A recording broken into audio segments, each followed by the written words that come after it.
una historia que contar desde distintos puntos y partes del mundo, ¿sí? Con tres colegas, compañeros periodistas que han recorrido también el mundo y han visto lo que está cambiando el mundo con lo que le ha sucedido luego de la pandemia. Hoy el tema, precisamente, con estos periodistas que son John Lee Anderson del New Yorker, un reportero que conoce mucho América Latina, está también Patricio Fernández, un periodista chileno, autor de libros, en fin, que escribe también para The New York Times y que también está viviendo los momentos más difíciles desde su Chile. Y también Andrés Esquipani, que es el corresponsal del Financial Times en Brasil y que trabajó mucho y estudió mucho y vivió mucho en Colombia. Y nos conoce también muy bien. Con ellos tres hemos estado haciendo una serie de programas que cada vez y que digamos, de cada tiempo en tiempo podemos abordar y tratamos de abordar temas que estén afectando, digamos, la humanidad y no solamente desde el punto de vista periodístico. Hoy el tema, precisamente, es esas explosiones sociales que posiblemente van a afectar a América Latina de igual forma como están afectando en Estados Unidos y en Francia con los famosos Gilets Jaunes y en Estados Unidos a raíz de la muerte de George Floyd. ¿Qué va a pasar en América Latina? ¿Cuál va a ser ese estallido social que muchos preconizan? Muchos analistas ya dicen el estallido social va a estar en América Latina. Incluso hay un artículo de The Economist que les aconsejo donde dice que uno de los países donde más se va a producir eso es Colombia. Bienvenidos, John Lee Anderson. Bienvenido aquí también Patricio Pato Fernández, desde la soledad de la cuarentena chilena. Bienvenido también. Y lo mismo Andrés Esquipani. Bienvenidos todos los tres aquí desde partes distintas. Andrés esta vez está en Río de Janeiro. Comenzaré por esa pregunta. O sea, ese estallido social que estamos viendo, que está sucediendo en Europa, que está sucediendo en Estados Unidos. ¿Va a llegar a América Latina, que era un país que antes de la pandemia ya tenía en ciertos países como Chile y Colombia ese estallido social en ciernes? John, puede ser. Bueno, soy el más lejano geográficamente, pero diría que sí, efectivamente, esto es mundial. Como estamos viendo, todas las cosas son mundiales hoy en día, ¿no? Lo hemos ido viendo a través del tiempo. En la última década, las cosas no ocurren solas, ¿no? Los estallidos sociales del año pasado en América Latina, o sea, ni un país estalló solo. A la misma vez que habían los estallidos en Chile, en Ecuador y otros países, también los hubo en el Líbano, en Irak, en Hong Kong, y por razones parecidas, de una juventud harta de las desigualdades o las injusticias en sus países. A veces el gatillo es una cosa de la economía o una lección perdida o robada, ¿no? Como vimos en algunos lugares, pero en realidad todos estamos conectados y parece que las angustias también se contagian a través de las redes sociales, ¿no? Y entonces, Pato y yo hemos hablado de esto y estuvimos hablando, creo que los cuatro, de esto la vez pasada, sí, de que si América Latina era el lugar con más estallidos sociales que cualquier otro lado el año pasado, y también tiene el performance, el rendimiento económico peor en el mundo, y también tiene los índices de inseguridad y criminalidad y homicidio más altos del mundo. Ojo, por más que sea en su mayoría una región democrática, tiene muchos líos, y esos líos se van a estallar de nuevo una vez que termina esta pandemia, si es que termina, porque ahora están los rebrotes, como estamos viendo, que padece Pato y sus conciudadanos. Y va a haber recesión, sino depresión en algunos países. América del Norte tiene muchas desigualdades y los estamos viendo, todos están volviendo al flor de piel, ¿no? A través de la pandemia quizás, o a causa quizás de las emociones contenidas de la pandemia, de la encerrona. Hemos visto cómo ha habido un estallido social ahí, que no ha sido únicamente de gente negra, los ha unido pues mucha gente blanca de otras razas, todos los géneros y todas las edades, y ha afectado muchísimo a Donald Trump, porque el pueblo es inteligente y han entendido que si bien Trump mismo no tenía nada que ver con la muerte de George Floyd, tenía todo que ver con la muerte de George Floyd. Era y es un racista. Una y otra vez llamó a la policía a ser toscos con sus arrestados. Y ha llamado mucho a la, digamos, a la unión de la gente blanca inculta, que sí son racistas. Y entonces el estallido social también es anti-Trump y es anti-sistema abusivo que lidera a él. Sí. Entonces hemos visto como ese mismo estallido ha venido a Bélgica, ha venido a Inglaterra, han comenzado a tumbar estatuas de esclavizadores, de emperadores que han dejado ahí hace 100 o más años o 200 años, ¿me entiendes? Y eso también tiene que llegar a América Latina, ¿no? ¿Qué pasó con Colón? No sé, yo me pregunto, o sea, no para provocar a mis amigos venezolanos, pero hasta un poquito sí, ¿no? Y colombianos. Bolívar, es decir. Pero es que eso es... Era de una familia... Derrumbar las estatuas. La corrección política no puede llegar a la historia. Si hacemos corrección política con la historia, entonces acabamos la historia. Eso es espérate, María Jimena, ¿tú crees así? Aquí, mira, aquí en Bristol, que era una ciudad a 2 horas de mi casa, en Bristol, Inglaterra, junto con Liverpool, eran los grandes puertos del tráfico de negros durante 2 siglos. La primera estatua que tumbaron ahí era de un negrero, un esclavizador, que hizo su fortuna traficando, dicen, 80,000 negros a Estados Unidos. ¿Quién era? Espera, claro, no había una estatua ahí de un esclavo, alguien que representaba a la gente esclavizada, no, sino al esclavizador. Y lo alababan y habían nombrado media ciudad por él, Colson, porque de la fortuna que hizo de los esclavos, empezó a donarlo, se convirtió en gran filántropo, como si fuera Bill Gates. De su momento. Lo mismo. Barcelona muy bien que lo tumbaron, y que la sociedad actual entiende su historia. Tienes que tumbar a Barcelona. Hay que rescatar la historia verdadera. No, por eso. Pero no hay que guerrear con la historia. Escribimos todos, pero la historia no se puede tumbar, porque, por ejemplo, hay Barcelona está hecha, y ese es un buen debate. Barcelona, la ciudad de Barcelona, está hecho por los negreros que vinieron a América, ¿sí? Peor que Cristóbal Colón, y se convirtieron en los traficantes de esclavos.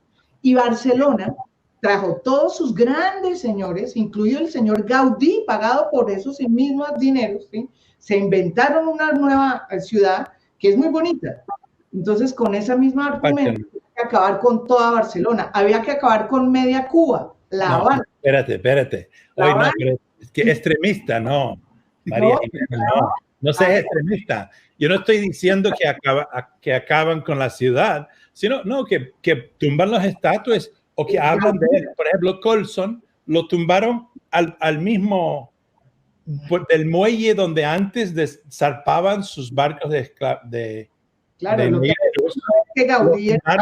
lo tumbaron ahí. Y el alcalde, que es un negro hoy en día, hizo rescatar la estatua y ahora lo van a poner en el museo con todo un programa didáctico para enseñar a un público que no sabía quién era Colson, quién era ese hombre.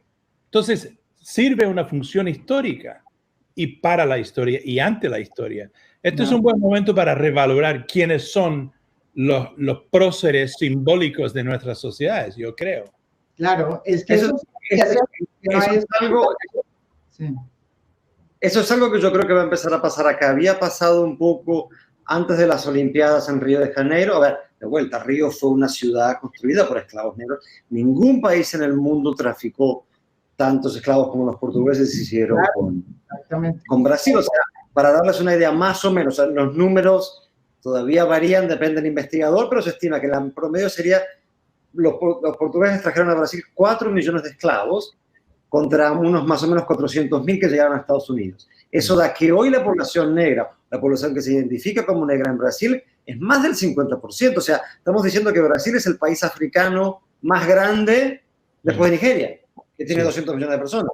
Brasil tendría poco más de 105 millones de personas de descendencia africana. Y hubo un intento de restauración de la Río Negra antes de las Olimpiadas.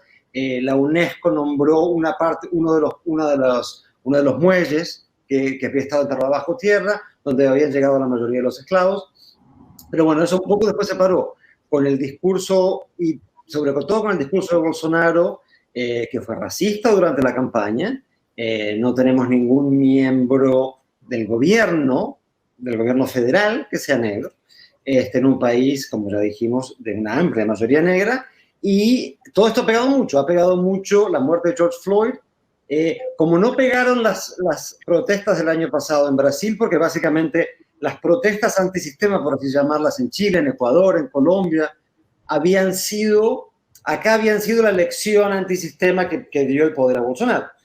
Acá había habido unas en 2013 y en 2014, pero ahora hubo un resurgimiento, y un poco como decía John Lee, que juntaron varias aristas, juntaron lo que le llaman el movimiento pro-democracia, anti-Bolsonaro, junto con el movimiento negro de reivindicación de los derechos de los negros. Este es un país donde, según las últimas estadísticas, el 75% de las personas que mata a la policía son negras. No solo eso, sino que más del 50% de los policías muertos son negros.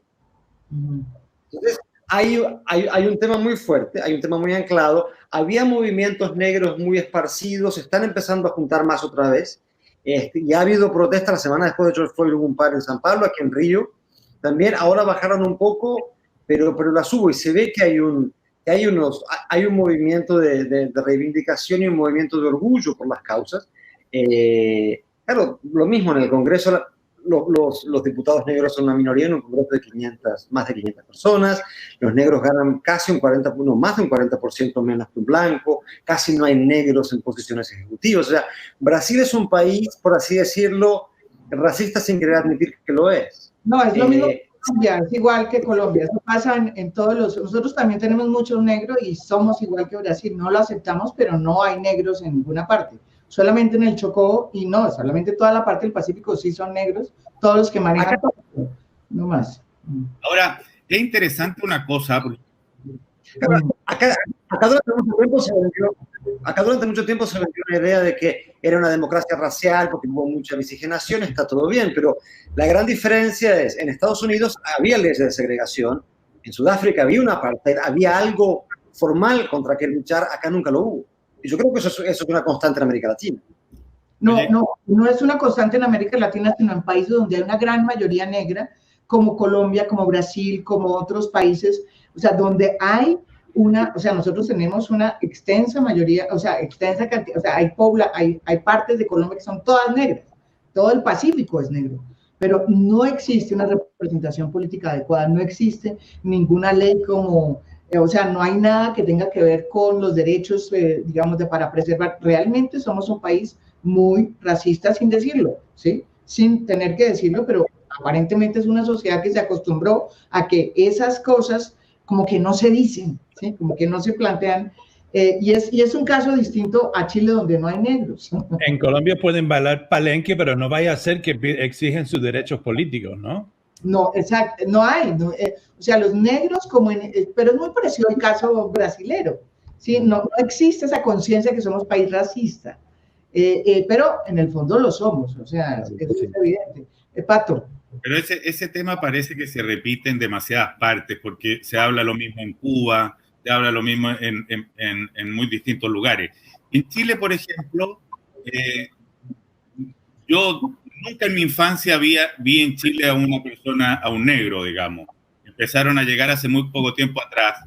las primeras olas migratorias de haitianos, etcétera. Y por eso Chile ha vivido el mito de que aquí no hay racismo porque se supone que no hay negros, pero acá los negros chilenos son los indígenas y los negros chilenos son las clases sociales más desposeídas, a los que se les ve en la cara que no son iguales que las clases privilegiadas, y con los que se tiene un trato enteramente distinto que entre, digamos, los ricos. Ahora, volviendo al tema este del derrumbe de estatuas y los estallidos, sí. En Chile, por ejemplo, en el estallido social, se votaron montones de estatuas. Se votaron a lo largo de todo el país, se votaron las estatuas de los conquistadores, se votaron las estatuas de los militares. Porque casi toda la monumentalidad chilena es militar. O sea, acá, siendo que somos un país de poetas, en las calles no hay estatuas de poetas, hay estatuas de militares, de héroes militares. Incluso en Temuco, por ejemplo, se llegó no recuerdo de quién era de un conquistador, creo, le cortaron la cabeza y la pusieron en las manos de Caupolicán, un líder indígena. O sea, la cambiaron, se transformó la monumentalidad. Ahora, es interesante esta situación de iconoclastia que vuelve, esta destrucción de monumentos. Y creo que algo tiene que ver con el tema profundo de los estallidos. Porque fíjate que nosotros nos estamos olvidando o no tenemos del todo claro que la pandemia llegó a América Latina después de que habían habido estallidos sociales en Ecuador, en Chile, en Bolivia, en Colombia, en Haití.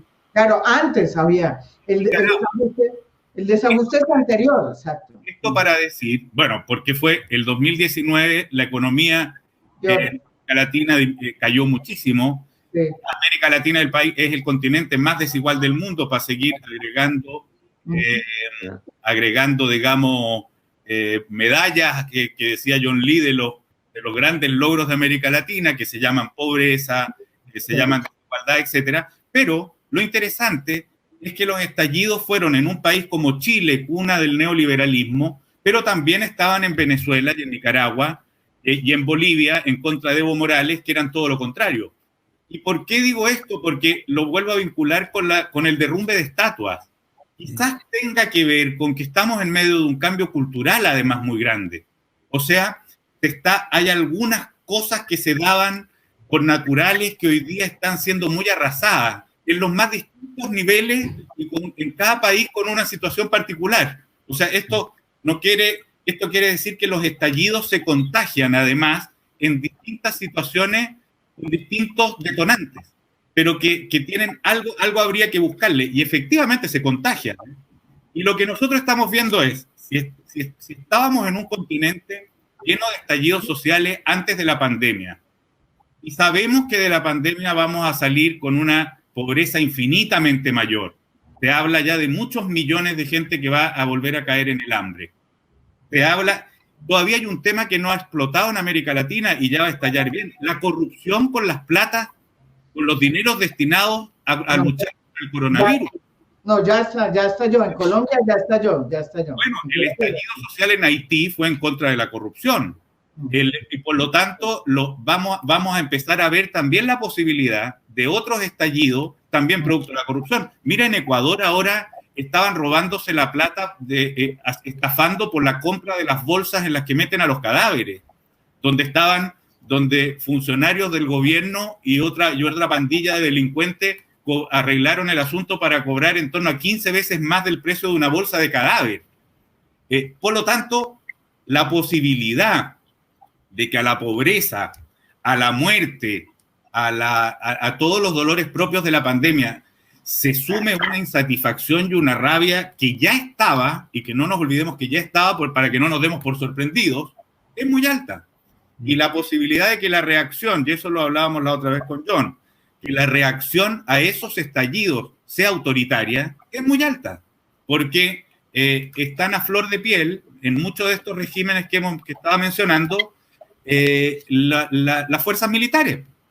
Por lo tanto, una de las soluciones que podría aparecer muy rápido como solución ordenadora al estallido, al caos y al desorden, que es la manera en que se puede plantear simplemente esto, es un riesgo que el continente entero va a tener que estar muy atento.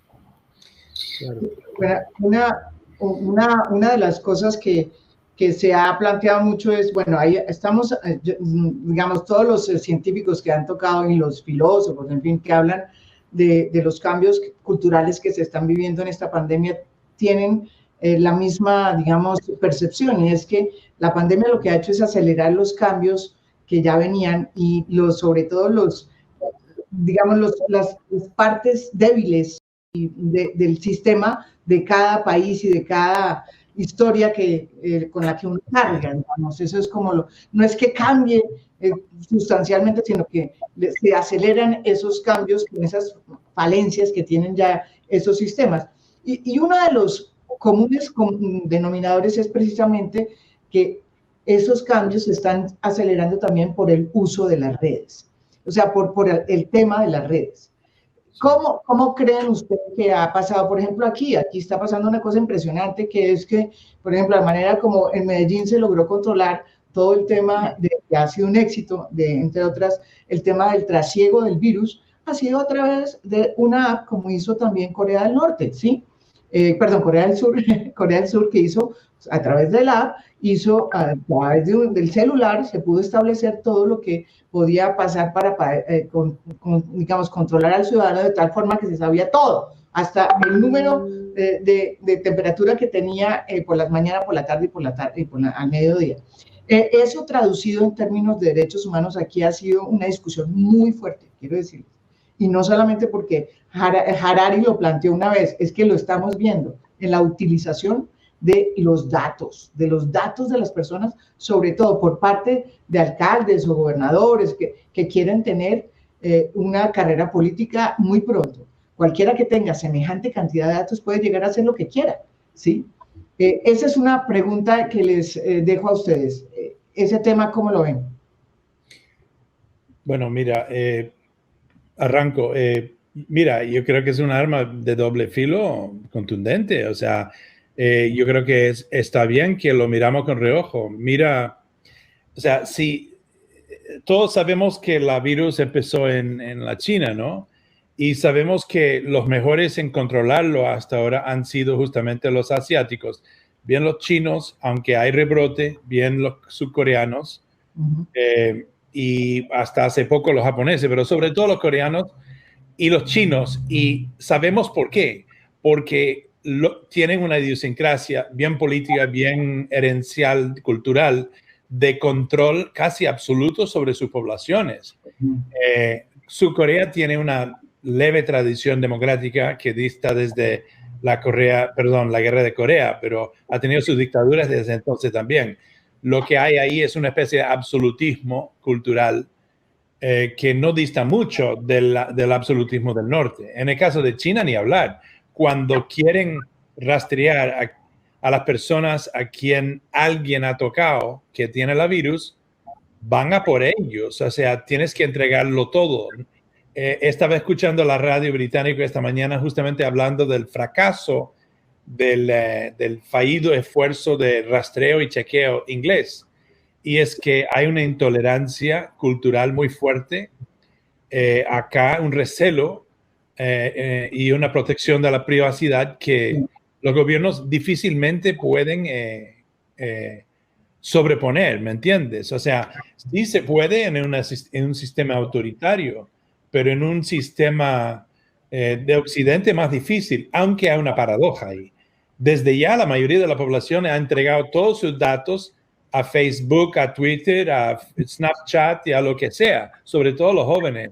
Entonces, hay muchas paradojas ahí y desde ya, por supuesto, las grandes corporaciones ya nos controlan los gustos, las idiosincrasias y las excentricidades, mandándonos anuncios tallados a nuestros gustos, ¿no? Entonces, estamos a un paso nomás del tipo de control que puede ejercer una China de esta forma y a través de la pandemia afincarlo aún más. Pero en nuestro mundo, en nuestro psique, está desperdigado por ahí, ¿no? Que Apple, que Google, que Amazon, que no sé qué. Entregamos a ellos, es cierto, sí. Se los hemos entregado a ellos.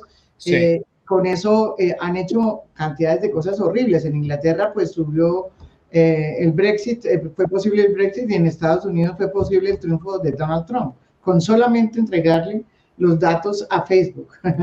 Solamente eso, pero ahora le estamos entregando los datos a los políticos, a los gobernadores directamente a través de estas apps con las que están controlando exitosamente además el trasiego del virus. Sí. Dramático esa parte. Pato, que querías hablar de. Es bien compleja la ecuación entre libertad, seguridad, es siempre compleja, pero hay algo que sabemos, que lo sabemos de antes de la pandemia. Lo que sabemos antes de la pandemia es algo que tú estabas diciendo, María Jimena. La discusión de cuánto pierde la democracia con estos conocimientos, con estas nuevas tecnologías de la comunicación es muy grande, porque la pregunta de cuánto la gente verdaderamente elige, cuánto te conduce la elección, es un tema que se viene hablando efectivamente desde la elección de Trump y todos estos casos. O sea, el manejo de las voluntades es muy alto. Hoy día en Chile, por ejemplo, la discusión que se ha estado dando es respecto de qué datos, que yo me imagino que se están dando en muchos lugares, de qué información puedes usar guardando o no la identidad de las personas. O sea, hay una demanda por poder usar información, pero al mismo tiempo una demanda por cuidar la identidad de los datos que tú utilizas. La fragilidad que tiene eso en cuanto una persona descabellada quiera hacer uso de los datos es total. O sea, la idea de que tú puedes usar la información para controlar la pandemia, escondiendo la identidad de las personas que la información usa, bueno, eso dura mientras los datos lo use gente honesta. Basta con que llegue alguien, y es bastante más que probable que ese alguien exista siempre, en todos los lugares, y los utilice para manejar a su amaño la población. Esto es muy jodido para la democracia. O sea, la democracia, la idea de que uno elige es también una idea a cuestionar cuando está tan manejado por todo lo que estamos comentando. O sea, yo pongo algo, busco algo en Google y a mí no me aparece lo mismo que a cada uno de ustedes, poniendo la misma palabra, porque ya la máquina te conoce y por lo tanto la posibilidad de que te hagan llegar conociendo tus miedos, conociendo tus preferencias, conociendo las elecciones que tú haces mejor que tú mismo. Esa es la cosa más impresionante. La máquina o el algoritmo lo conoce mejor que tú, porque tú a veces puedes creer que quieres cosas, en cambio el aparato sabe las cosas que de verdad quieres. Y en ese momento te hacen llegar información, te hacen llegar datos que conducen tu elección. Se puede abonar el miedo, se puede alentar, digamos, la sensación de inseguridad. Y entre otras cosas, es lo que hace una persona que ya el algoritmo la conoce como temerosa. Bueno, pedir fuerza, por ejemplo, pedir orden, porque se supone que el mundo es aterrador. Y ante un mundo aterrador, habrá algunos que lo que quieren es orden. ¿Quiénes llegan ahí como autoritarios? ¿Cómo llegan? Por métodos democráticos. Bueno.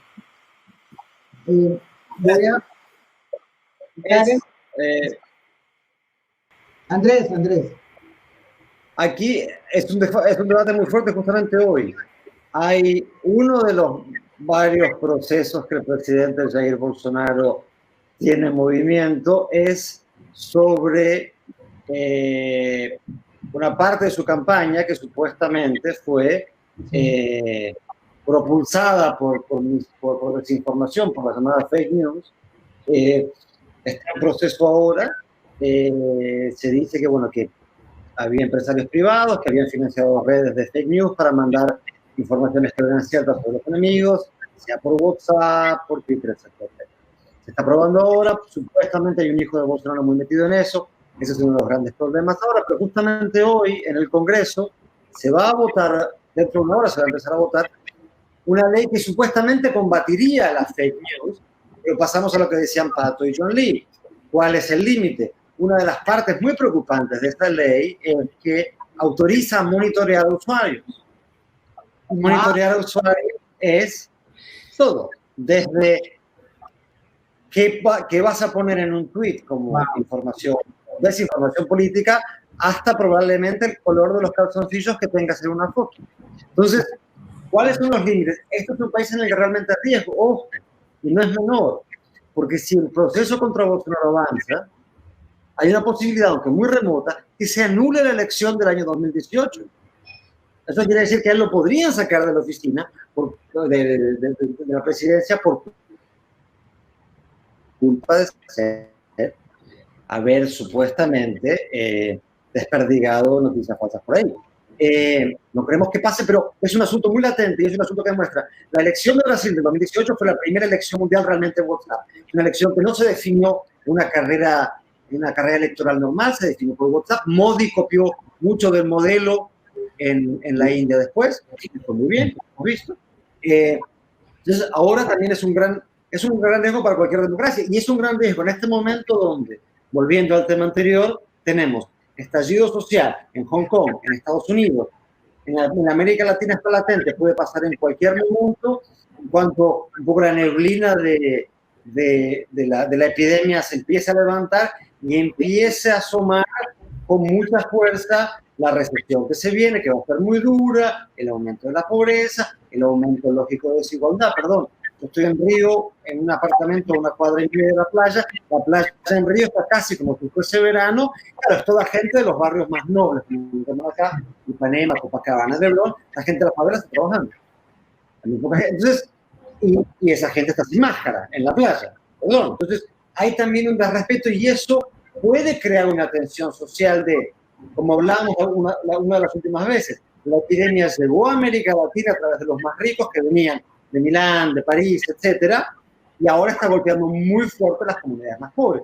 Todo esto va a alimentar esta tensión social que se va a desperdigar muy fuerte a través de las redes sociales, y eso va a volver a llevar un estallido a las calles inevitablemente, sobre todo a medida de que todos nuestros países van a tener que empezar a imponer medidas de austeridad de algún tipo en cualquier momento, porque los déficits fiscales van a ser gigantes después del verano, donde no hay crecimiento. Bueno, pero hablando de eso, de las restricciones en el tema, digamos, del uso de las redes, aquí en Colombia ha habido un caso muy curioso, que es la serie Matarife, que es una serie de 5 minutos que se lanza cada semana, que es una serie, pues, digámoslo, contra Álvaro Uribe, basada, según el que la hace, dura 5 minutos o 7 minutos y se lanza cada semana. Ha tenido un gran éxito, gran impacto, digamos, en las redes. Los uribistas consideran que es un atropello y que eso es parte de una conspiración y detrás de todo este debate está, obviamente, la necesidad de imponer en las redes una especie de cortapisa o de mascarilla, ¿sí? De mascarilla o de, como decimos nosotros aquí, pues sí, cerrar la boca en las redes para que este tipo de series pues no salgan. No sé si ustedes la han visto, pero les sería interesante que la vieran porque aquí ha tenido una serie de grandes controversias que yo creo que están subiendo cada vez más de tono, ¿sí? Y lo cierto es que el centro de esto es la serie Matarife. Incluso se produjo una reacción impresionante a favor del expresidente Álvaro Uribe en un gran anuncio que se publicó en El Tiempo, donde estaban pues, las firmas más importantes de empresarios diciendo yo apoyo a Uribe, por una serie que sale 5 minutos cada semana, hecha por personas que no conoce mucha gente y que muchos consideran, sobre todo los uribistas, que es una manera, digamos, de acabar con la honra del presidente Álvaro Uribe. ¿Le quedó honra? Bueno. Era una pregunta. Honra, de que, bueno, eso sería, claro, interesante que están tan airados por una serie que obviamente le toca los talones, porque no sigue las pautas tradicionales, quizás de la prensa, que ha sido, que digamos, un poco diplomático, ¿no? Ha pecado quizás de diplomacia con Álvaro Uribe Vélez, a mi juicio. En todo caso, así volviendo al principio, María Jimena, en que casi nos esgrimamos sables sobre las estatuas, no esperaba que tú No. Tan anti-iconoclástica, pero yo sí creo que a veces los monstruos, sean vivos o sean de bronce, es bueno tumbarlos. Hay que tumbarlos. Sea como sea, ¿no? Viene bien a la sociedad de sanearse un poco, ¿no? Nada más quiero ir a Bélgica un momento.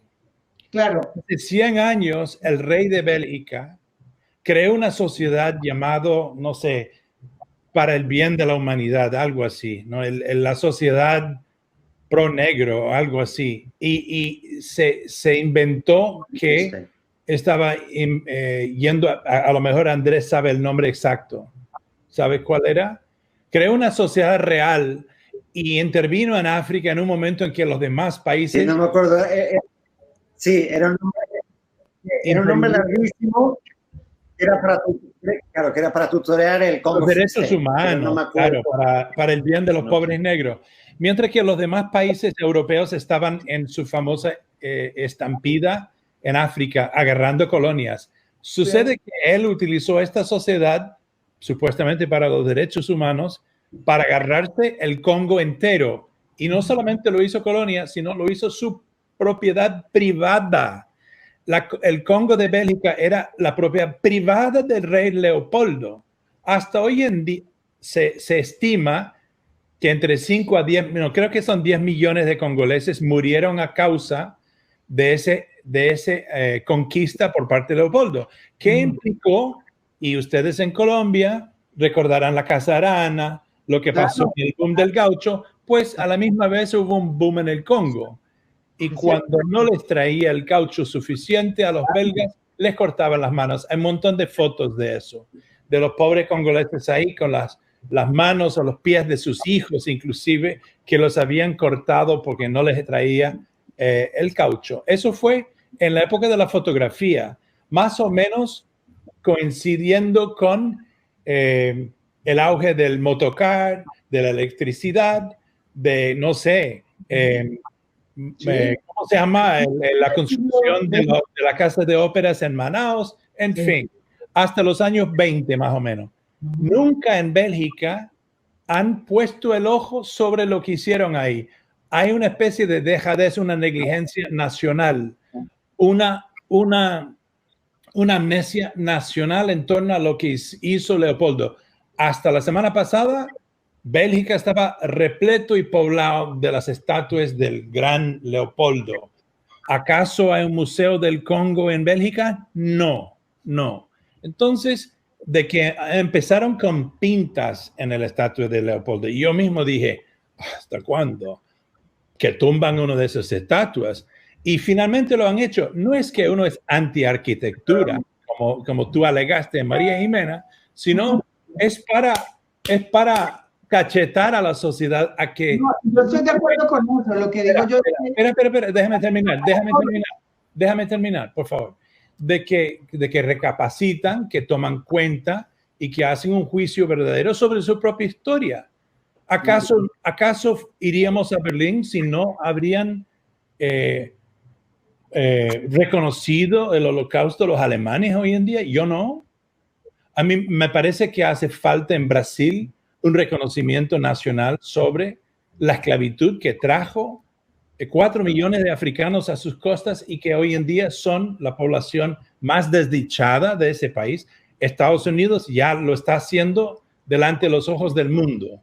Es muy feo, ¿no? Pero hace falta que otras sociedades lo hagan también. Estoy totalmente de acuerdo con eso, John. A lo que voy yo es que lo que es importante no es tanto el acto de derrumbar, sino que la historia siga siendo contada a través de un prisma que sea distinto al que siempre se contó en el siglo XIX o XX, porque a mí me parece muy bien que en Bélgica esté pasando eso. Ahora, te digo una cosa, hace 100 años a nosotros aquí en la selva del Amazonas se murieron millones de indígenas por la guerra del caucho. Esa guerra del caucho la recordamos los colombianos por novelas, tremendas novelas como la Vorágine, ¿sí? Tremendas novelas que nos han marcado. Y yo prefiero las novelas que me cuentan esa realidad, ¿sí? Películas e historias, que digamos que empezar a destrozar, porque empezamos a destrozar todo. Lo digo, mira, por ejemplo, mira, te digo una cosa, yo creo que la historia, o sea, la historia tiene que ser así de fea, o sea, así de fea como pasó, ¿sí? Como pasó, ¿sí? Yo creo que hay que recordar que hubo alemanes que fueron nazistas, ¿sí? Y que fueron nazistas, y que no es cierto que todo el mundo está... No, sí hay que recordárselo. No es cierto, y eso no fue cierto, ¿sí? No fue cierto. Quiero decir algo. Oye, pero México, antes de eso voy y termino este ángulo que yo creo que es importante. Entonces, a mí me impresiona mucho cuando hablan de la lucha contra los negros y a favor de los negros y no sé qué es el otro, pero, o sea, ¿quién era Lincoln? Lincoln era una persona que era un negrero también. O sea, es que, ¿sí me entienden? Lincoln tenía una... Andrew Jackson, sí, Lincoln. No, también tenía... Evolucionó, o sea, nunca evolucionó poco, pero fíjate que, bueno, hay una historia, a lo que voy yo es que uno no puede, o sea, acabar y arrasar con el concepto de la historia por simplemente un momento de corrección política. Yo creo que las correcciones políticas también son nocivas y que hay que vivirlas, hay que estudiarlas y hay que trabajarlas y hay que ir más allá de una corrección política. Eso es mi punto, ya. Matarife es la corrección política de Álvaro Uribe. No, es que yo no me pongas a defender a Matarife, porque si yo he sido algo, perdóname, si he sido algo, he sido crítica de Álvaro Uribe. Entonces tú no me pongas en esa posición de que yo soy defensora del establecimiento ni de Álvaro Uribe. Yo soy una persona que he sido crítica muy dura de Álvaro Uribe. Y todo lo que dice, la mayoría de las cosas que dicen Matarife, muchísimos periodistas lo hemos sacado. No nos han oído, eso es cierto, ni la justicia nos ha oído, pero los periodistas, los 5, 6 o 7 periodistas que hemos hecho el trabajo, pues hemos sacado esas historias que hoy aterran en Matarife. No sé si las hacen, yo no veo toda la serie, pero no creo que sea tan mentirosa como dicen los uribistas. Entonces no se trata de eso, ¿me entiendes? Yo no estoy defendiendo a los uribistas por la serie. Se sabe. No, pero lo que te digo es que yo sí creo que hay que descubrir también quién era Uribe. O sea, no solamente el lado... Pero la historia no es así, no es ponderada. Perdón, estoy robando tiempo de Pato que quiere hablar hace rato, pero nada más. La historia no es ponderada, no toma su tiempo, no espera la corrección política correcta en su momento, no es fina. Es así. Los estallidos son así. Y lo que estamos viendo, y hay injusticia inclusive en los estallidos, en las cosas impulsivas, provocadoras, es así, pero es lo que pasa cuando la gente están hastiados. Y bueno, entonces yo me acuerdo a los 11 años ver cuando después de la muerte de Martin Luther King, la población afroamericana en Estados Unidos quemó sus propios barrios. O sea, no era práctico ni tenía sentido común hacer eso, pero estaban tan rebrotados por el dolor y la angustia y el odio que lo hicieron. Es el amotinamiento, pues. Si no hay justicia, si la justicia no llega nunca en un lugar como Colombia a la gente que deberían recibir justicia, va a haber estallidos.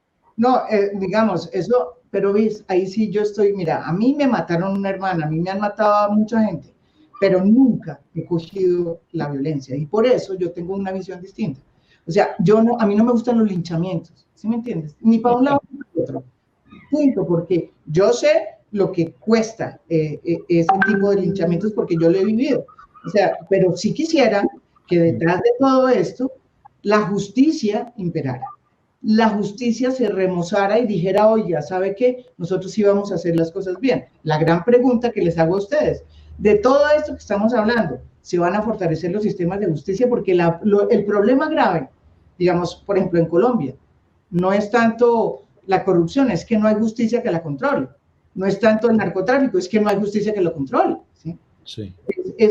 ¿Qué vamos a hacer? O en Chile, o sea, la corrupción en Chile, la corrupción en Brasil. O sea, ¿Qué puede hacer la justicia en estos momentos donde hay una crisis económica para evitar precisamente que la gente empiece a tomar, como dice John, la justicia por su propia mano?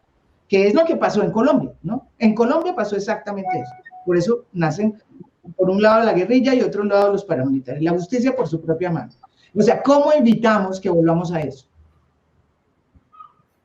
Bueno, no, esto es lo que tú estás diciendo, María Jimena, es lo que muestra la importancia de las instituciones, pero instituciones que responden por igual a todos los seres humanos y no que se sienten capturadas por un grupo privilegiado. Y en buena parte, los estallidos que conocemos tienen como gran cosa común la sensación de ilegitimidad del poder.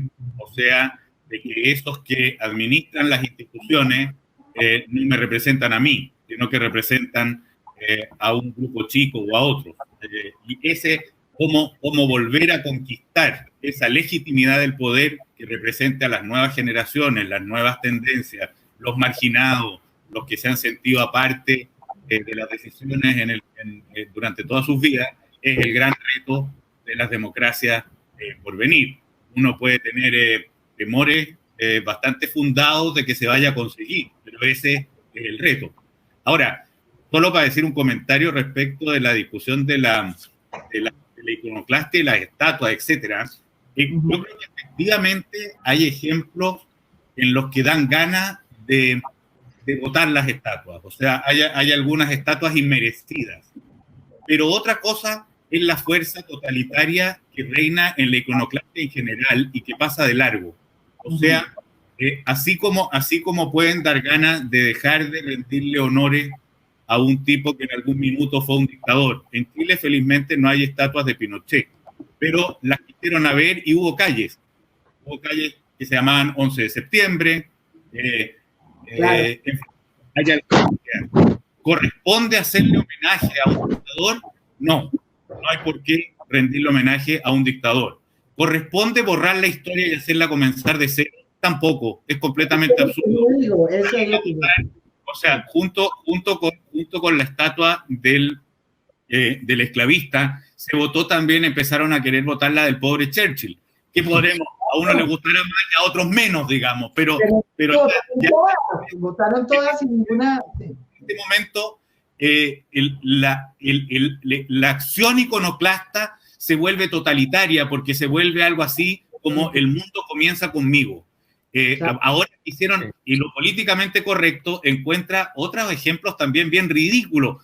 Sacaron ahora lo que el viento se llevó. Lo sacaron lo volvieron a poner, pero sí. Se lo van a reponer. Tú sabes que lo que yo ahí contestaba acá, lo puse en algún momento en Twitter, es que eso me llamaba mucho la atención porque yo justamente el día antes le había mostrado esa película a mis hijos para explicarle la historia de la esclavitud en Estados Unidos. Wow, o sea, esa película me había servido a mí para contarles un poco de la historia de la muerte de George Floyd. Sí, o sea, y que de pronto me privaran por qué sé yo, por un concepto muy raro, que efectivamente parece que le vamos a llamar corrección política o incapacidad.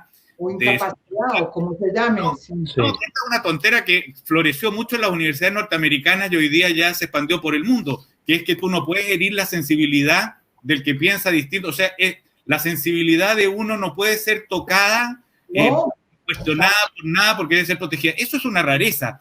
El ejercicio intelectual afecta a todas las sensibilidades siempre, por definición. Es una provocación a la sensibilidad acostumbrada. Claro, sí, cierto, estoy de acuerdo. A ver, Andrés, nos faltan, podemos darle. Nos faltan. Yo creo que hay que, es una cuestión, es una cuestión de péndulo.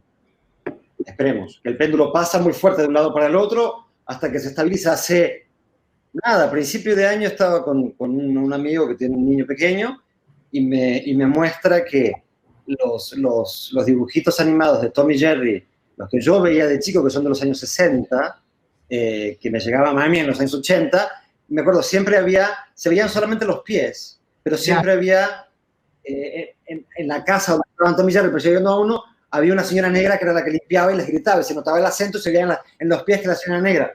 Entonces ahora le habían puesto un cartel diciendo, estos dibujitos fueron hechos en otra época donde la realidad era diferente, ergo tomen en consideración la sensibilidad, etcétera, etcétera, etcétera, etcétera.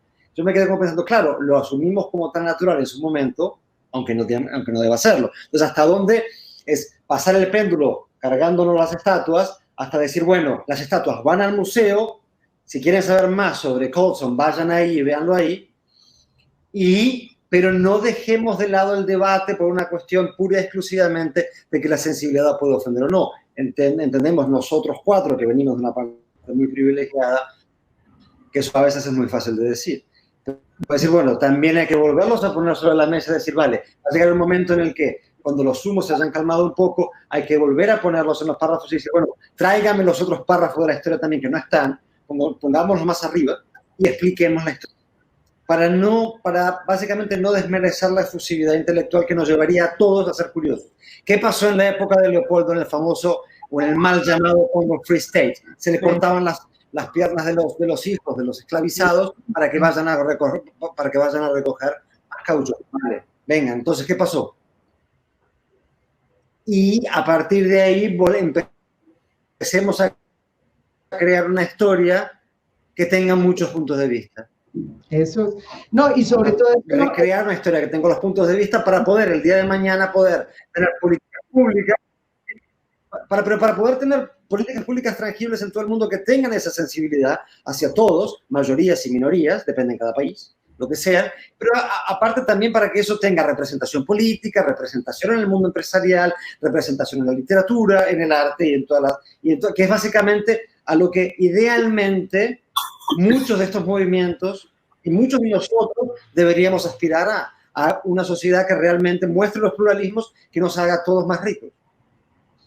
Claro, pero fíjese que yo creo que volviendo al tema, porque ya nos toca irnos, aquí ya se nos está acabando el tiempo, digamos, aquí hubo una experiencia muy interesante sobre el tema de los monumentos en la construcción, digamos, de esa historia de lo que pasó con Colombia en el proceso de paz, ¿sí? Que es una cosa que está dividiendo siempre a este país, ¿no? Unos dicen que no hubo ningún proceso de paz porque la guerrilla era unos grupos terroristas que estaban atacando un estado perfectamente pétreo y puro, y entonces que no existe ese acuerdo porque no puede uno negociar con los bandidos ni con los narcotraficantes, y por el otro hay una decisión de que había que hacer un acuerdo de paz porque teníamos un país con unos problemas sociales y económicos muy complicados, y que el Estado había terminado haciendo atropellos igual que la guerrilla. Esa es la base. Bueno, pues aquí una señora que es muy importante, una muy buena artista reconocida internacionalmente, se llama Doris Salcedo, la encargada de hacer el contramonumento. Fíjate. Ella hizo un contramonumento. Y ese monumento, que lo tienen que ver porque ustedes no han venido a ver esa parte. Yo lo vi, yo fui. Exacto. ¿Qué es lo que es curioso de todo eso? Ella no hace el monumento que querían hacer las FARC, era exactamente el monumento que hicieron los soldados del ejército de Franco cuando ganaron la guerra civil española. Y el monumento que es el orgullo que yo gané la guerra del soldado que muere por su patria, ¿sí? Las FARC querían eso. Ella...